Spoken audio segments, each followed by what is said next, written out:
В эфире Абхазского телевидения информационный выпуск Амши-Кушара. Здравствуйте. Продолжается официальный визит президента Республики Абхазия Рауля Хаджимба в Сирийскую Арабскую Республику. Сегодня в Дамаске было подписано межправительственное соглашение по созданию совместного Сирийско-Абхазского комитета по экономическому, торговому, научному, техническому и культурному сотрудничеству и межправительственное соглашение в сфере содействия и продвижения торговли и экономического сотрудничества. Президент также встретился с премьер-министром Сирии Имадом Хамисом и спикером Народного собрания Сирии Хамудом Ас-Сабаг. Подробности состоявшихся встреч президента в материале Налыковой.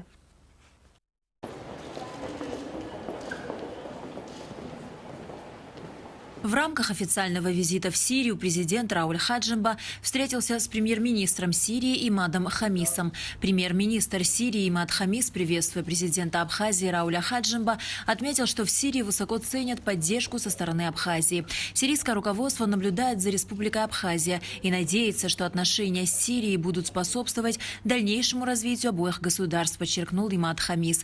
Рауль Хаджимба поблагодарил премьер-министра Сирии и отметил, что для Абхазии это очень важное историческое событие. Мы сделаем все возможное, чтобы наши отношения развивались и были полезны для обоих народов, подчеркнул президент. Затем состоялась церемония подписания межправительственного соглашения по созданию совместного Сирийско-Абхазского комитета по экономическому, торговому, научному, техническому и культурному сотрудничеству. С абхазской стороны документ подписал министр иностранных дел Даур Кови, сирийская глава по планированию и международному сотрудничеству Имад Сабуни. Также было подписано межправительственное соглашение в сфере содействия продвижения торговли и экономического сотрудничества. С абхазской стороны свою подпись под документом поставил министр экономики Адгур Арзанба, с сирийской министр экономики и торговли Мухаммад Самер Аль-Халиль. Затем Рауль Хаджимба встретился со спикером Народного собрания Сирии Хамудом Ас-Сабаг. Спикер Народного собрания Сирии тепло поприветствовал Рауля Хаджимба. Он отметил, что в Сирии высоко оценивают исторический визит президента Абхазии. Это итог шага по признанию республики, также имеющего историческое значение. Сегодня весь мир, и в частности сирийский народ, наблюдает за вами. Встреча с президентом Сирии отражала взаимную поддержку и хорошие отношения между руководством и народами наших стран. Мы высоко ценим поддержку дружественных нам стран, сказал Хамуд Ас-Сабаг. Рауль Хаджимба отметил, что для Абхазии визит в САР имеет историческое важное значение.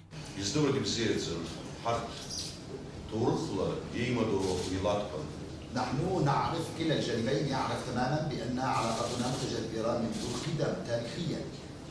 Яка шимпил икун ход. Турухла атагылазаше иртазаз иркана апсуа милат хулцаши. وفي سوريا هنا يتعايش ويقطن منذ مدة طويلة ممثلين عن شعبنا وأعراق أخرى في بلدنا أتوا إلى سوريا بظروف يعني مختلفة. تورخلا ربصادل أبسنرو وبلدهم التاريخي وموطنهم التاريخي ومسقط رأسهم هو أبخازيا. أخا يقلز تقلزاش وصل ديار تزهن أريادجل ردد بولج فاتيش. وبسبب تلك الظروف التاريخية التي أجبرتهم على الهجرة أصبحت سوريا بالنسبة لهم بلدا أم. والشعب السوري في تلك السنين استقبل إخوته الأبخازيين والعروق الأخرى. Затем стороны обменялись памятными подарками. На Алакове Алексея Гухава, Дамаск, Сирийская Арабская Республика. В четверг вечером президент Рауль Хаджимба принял участие в открытии юбилейной 60-й Дамасской международной торгово-промышленной ярмарки. Наша страна уже во второй раз принимает в ней участие наряду с 48 представителями государственных и частных компаний со всего мира. В прошлом году знаменитая Дамасская ярмарка после 5-летнего перерыва возобновила свою работу. Президент Республики Абхазия Рауль Хаджимба встретился в Дамаске с чрезвычайным и полномочным послом Российской Федерации в Сирийской Арабской Республике Александром Кинщаком во время официального визита в Сирию. Александр Кинщак поздравил президента с 10-летием признания Республики Абхазия со стороны Российской Федерации. Он также подчеркнул важность официального визита Рауля Хаджимба как для Абхазии, так и для Сирии.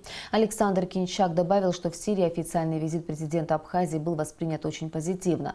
Посол также выразил готовность оказать содействие коллегам из Республики Абхазия в налаживании деятельности будущего посольства Абхазии в Сирии. Глава государства поблагодарил Александра Кинчака. Президент также отметил, что для Абхазии официальный визит в Сирию является историческим событием. Абхазию и Сирию объединяют древние исторические связи. Абхазская диаспора, проживающая в Сирии, и, безусловно, борьба за свободу своей родины, подчеркнул Рауль Хаджимба. По приглашению принимающей стороны президент посетил города Саедная и Маалула, где расположены один из старейших и крупнейших в мире женских монастырей Девы Марии и Святой Феклы Равноапостольной. Настоятельница монастыря и епископ Сирии отец Лука приветствовали Рауля Хаджимба. Они отметили, что для них является большой честью принимать высокого гостя. Президенту рассказали об истории монастырей. Пресс-служба президента Абхазии распространила комментарии в связи с высказываниями руководителя штаба общенационального движения по защите государственности Абхазии на состоявшейся 5 сентября пресс-конференции. В тексте говорится: мы приветствуем, что на пресс-конференции было заявлено, что штаб будет действовать строго в рамках основного закона Конституции Республики Абхазия. Однако одним из главных пожеланий членов движения является добровольная и досрочная отставка действующего президента. Также на пресс-конференции прозвучало мнение о необходимости гарантии невыдвижения действующего президента на предстоящих в 2019 году президентских выборах на второй срок. Считаем неправомерным и необоснованным данную постановку вопроса. В соответствии с Конституцией президент может быть отстранен от должности в случае нарушения данной им присяги, Конституции и законов Республики Абхазия. При этом такое решение принимается парламентом на основании заключения Конституционного суда большинством в 2/3. Как видим, нет никаких юридических оснований для досрочного прекращения полномочий президента. Относительно вопроса, будет ли действующий президент баллотироваться на второй срок, то считаем его преждевременным. Глава государства, не раз отвечая на данный вопрос на пресс-конференциях, говорил, что окончательное решение он примет и сообщит общественности не раньше срока, установленного Конституцией и законодательством Республики Абхазия. Вместе с тем обращаем внимание, что только Конституция и избирательное законодательство определяют критерии, кто может баллотироваться, а кто нет. Хотим отметить, что подобные заявления не приведут к достижению той цели – объединить абхазский народ, о которой заявляет вновь созданное движение, говорится в комментарии пресс-службы президента Абхазии. В ПСХО проходит паспортизация населения. Сотрудники паспортного управления МВД Абхазии выехали в горное село с мобильным комплексом по приему документов на получение и обмен общегражданского паспорта гражданина Абхазии и вида на жительство. Главный документ гражданина Абхазии должны получить более 160 человек. Паспортизация в селе будет проходить в течение 2 дней. Вместе со специалистами отправилась и наша съемочная группа. Репортаж Алики Трапш. Ранним утром сотрудники паспортного управления МВД Абхазии вместе с журналистами вылетели из аэропорта Бабушар в самое труднодоступное село Абхазии – Псхё, на паспортизацию населения. В селе проживает около 200 человек. Паспорт гражданина Абхазии нового образца должны получить более 160 жителей, но не все они могут самостоятельно добраться в паспортные отделы Сухумского района для обмена внутренних общегражданских паспортов.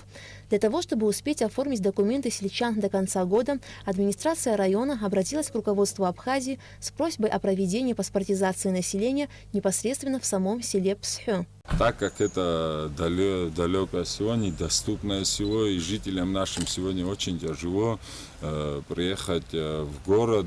Была просьба к президенту Абхазии, а потом нас поддержал кабинет министров, и мы организовали сегодня это все вместе.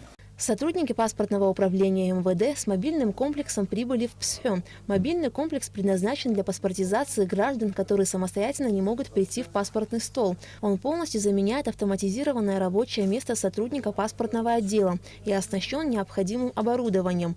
Комплекс позволяет на месте оформить документы, сделать фотографию и снять отпечатки пальцев. Когда уже паспорт будет напечатан, выдача этого паспорта производится также.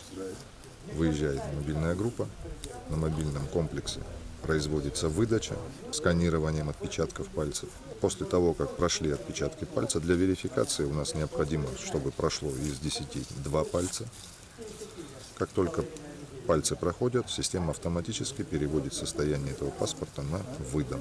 Одни жители спешили к администрации села на сдачу документов, другие приходили туда забрать уже готовые паспорта. И все они выражали благодарность за организацию паспортизации на месте. Туда добираться машиной, там где-то жить, за один день не сделаешь. Потом оттуда тоже добираться сюда неизвестно чем. А здесь вот дома, рядом, это вообще очень прекрасно.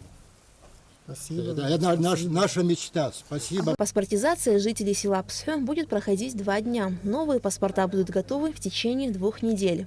Аля Катрапш, Тимур Гулгохи, Абхазское телевидение. Сегодня казаки, участники Отечественной войны народа Абхазии, преподнесли в дар часовне Лыхнинского храма образ Тихвинской Божьей Матери. Икону ручной работы отцу Виссариону передал ее автор Александр Судаков. В часовне, построенной в 1866 году, похоронены останки казаков, сражавшихся и погибших в Абхазии. Здесь же похоронены 39 казаков-добровольцев, отдавших свои жизни за свободу и независимость Абхазии в Отечественной войне. Случилась война, и за абхазскую сторону поехали воевать наши казаки.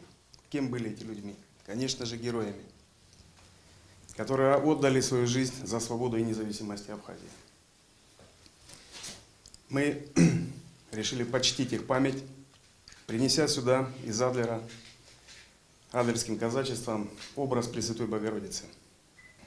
Чтобы те люди, которые приходили в это место, могли помолиться и почтить наших славных братьев. В этом году празднуется 25 лет освобождения республики. Это, конечно, для нас очень великий праздник, но и одновременно день скорби. Мы когда в этот день всегда собираемся, вспоминаем наши боевые подвиги, различные боевые истории во время войны. И тем не менее, это праздник Победы. Слава Богу, что есть Абхазия. И вечная память героям, кто отдали жизни за нее. В МКДЦ «Дом Москвы» состоялся праздничный вечер, посвященный празднованию Дня города Москвы. Мероприятие собрало большое количество людей. О том, как прошел праздник, расскажет Сария Смыр.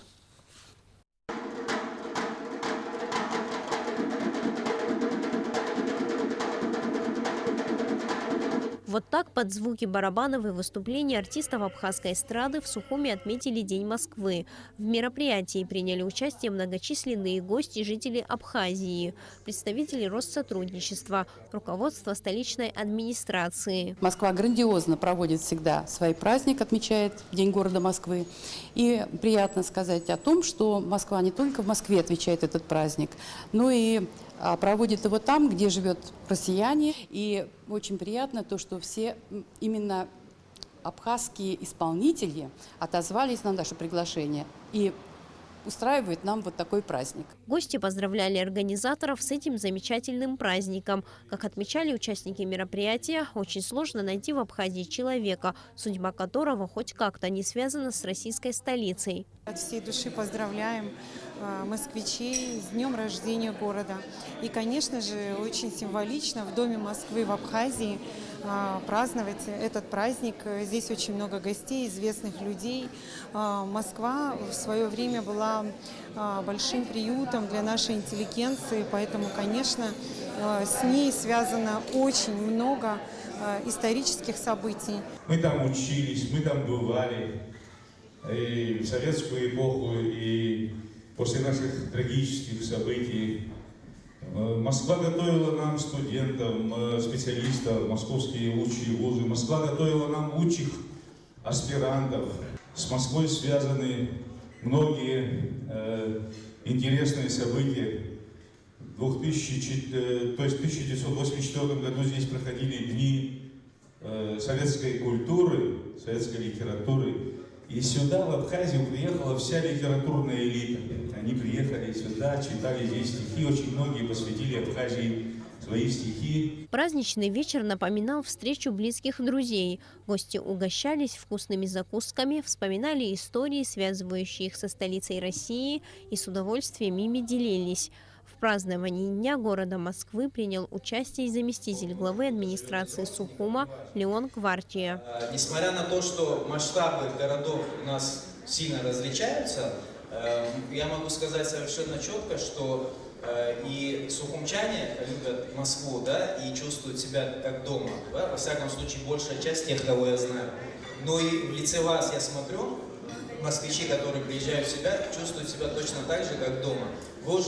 Мы практически не делаем никакой разницы между вами и коренными жителями города, потому что вы очень гармонично интегрировались в наше общество и олицетворяете собой здесь, можно сказать, 15-миллионный город. В рамках празднования Дня Москвы в культурно-деловом центре была организована совместная выставка продажи творческих работ подопечных культурно-благотворительного фонда «Ашана», Сухумского реабилитационного центра и учащихся студии живописи Марии Пилия. Всего более 30 работ. У каждого посетителя есть сегодня возможность не только любоваться картинами, но также приобрести их. Хочу сказать, что дети очень отнеслись положительно, готовились заранее к выставке, рисовали на разные свободные темы. Также здесь представлены тематические картины, именно связанные с Москвой. Поэтому надеемся, что все посетители данного мероприятия не только получат удовольствие от просмотра этих картин, но также приобретут их и сделают пожертвования в наш фонд. Все средства, вырученные с выставки продажи, пойдут на лечение тяжело больных детей. Сария Смыр, Беслан Чинджерия, Абхазское телевидение. В Абхазии проводится дополнительная вакцинация против кори, которая включает в себя прививку детям, которые не были ранее вакцинированы. Брифинг, посвященный дополнительной вакцинации против кори, прошел в Сухумской детской городской поликлинике. О чем говорят врачи, расскажет Саид Джерсалия. За последний год в странах Европы, в том числе и Российской Федерации, был зарегистрирован высокий рост заболеваемости коревой инфекцией. В связи с этим в апреле текущего года в Абхазии был дан старт вакцинации населения. С началом учебного года Минздрав Абхазии объявил о дополнительной вакцинации детей дошкольного и школьного возраста. К нам едут довольно-таки много мигрантов с Украины, с Узбекистана, где также эта коревая инфекция регистрируется.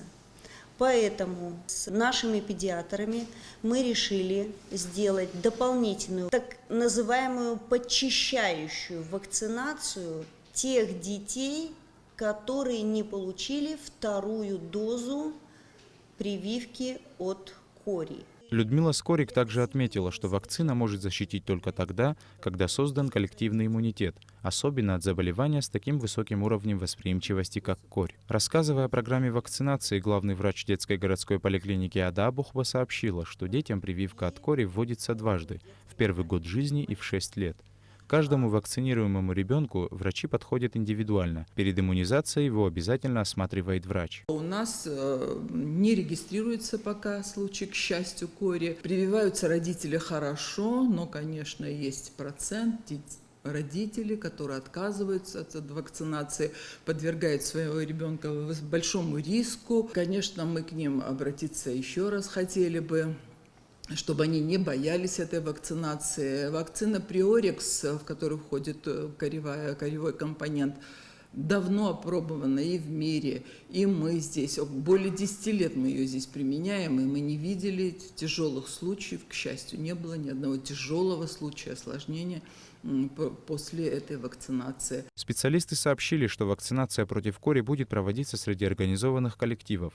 Это школы, детские сады, а также в таких госучреждениях, как Таможенный комитет, пограничные службы и силовые ведомства, которые контактируют с приезжающими в страну людьми. На сегодняшний день любой желающий сможет бесплатно получить прививку от кори, обратившись в поликлинику. Саид Джарсалия, Беслан Чинджерия, Абхазское телевидение. На базе Сухумской фабрики «Модетекс» уже год функционирует школа кроя и шитья, у которой 20 выпускников. Молодые модельеры сегодня представили свои экзаменационные работы. Репортаж Ринаты Шакая. Для тех, кто хочет научиться шить, и тех, кто мечтает усовершенствовать свои умения, был создан курс обучения базовый, входящий в обширную программу обучения самостоятельному шитью, как разложить детали кроя на поверхности ткани, как правильно обработать края изделия, вшить молнию и пришить пояс, как разобраться по готовому чертежу, где какая деталь находится. На эти и другие вопросы в полной мере получили ответ студенты, посещающие курсы кроя и шитья при Сухумской фабрике «Модатекс». Уже год как существует экспериментально наша школа, пользуется популярностью у молодежи. Молодежь стремится к нам попасть. Мы с удовольствием принимаем всех желающих, тружениц, девочек, которые заинтересованы, которые хотят реализовать свои творческие какие-то возможности и планы. И для этого все условия были созданы руководством. На протяжении года 3 раза в неделю по 3 часа в день студенты обучались шитью в светлых просторных классах, оборудованных профессиональными швейными машинами, большими столами для раскроя и гладильными досками. Образцовый набор основных и вспомогательных инструментов позволяет обучаться новой профессии или оттачивать мастерство на практике буквально с первого урока шитья, следуя подсказкам компетентного преподавателя. Полнейший пошаговый инструктаж, основные части пройденного с фотографиями и текстовой инструкции технологии пошива. Сюда я пришла сразу после окончания университета для продолжения дальнейшей деятельности. Это платье выполнено в национальном стиле, но с элементами национального, не прям в нашем представлении национально, это какой-то декор сразу. Отделан кружевом, что спереди, что сзади. Это платье поеточное, бархат и более такое вечернее, выход куда-то в ресторан. Эту хрупкую девушку Лану Гармеля в школу кроя и шитья привело скорее ее хобби, чем профессия. На протяжении нескольких лет она занимается любительским шитьем игрушек в стиле хендмейд. В интервью она призналась, что пришла в школу для того, чтобы научиться правильно шить именно игрушки. Но все так закрутилось, что она теперь шьет вечернее платье себе и подружкам. Я пошила свое экзаменационное платье в театральном стиле на Денизу Харазина. Она одевала его на мини-мисс.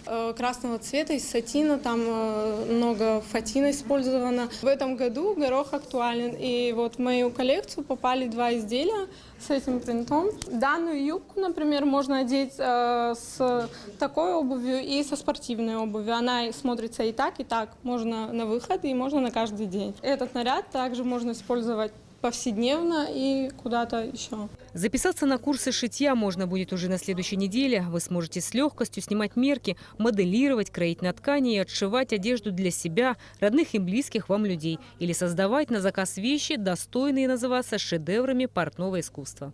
Рената Шакай, Тимур Гугохи, Абхазское телевидение.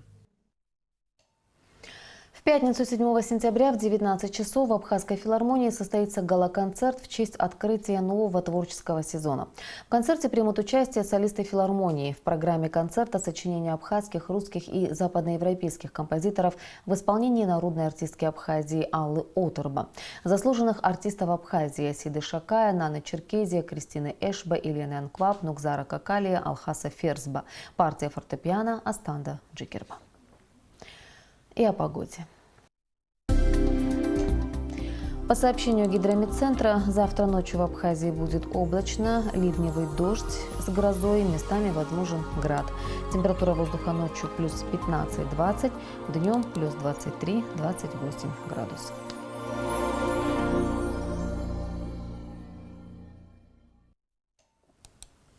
Информационный выпуск завершен. Я прощаюсь с вами. До встречи в эфире.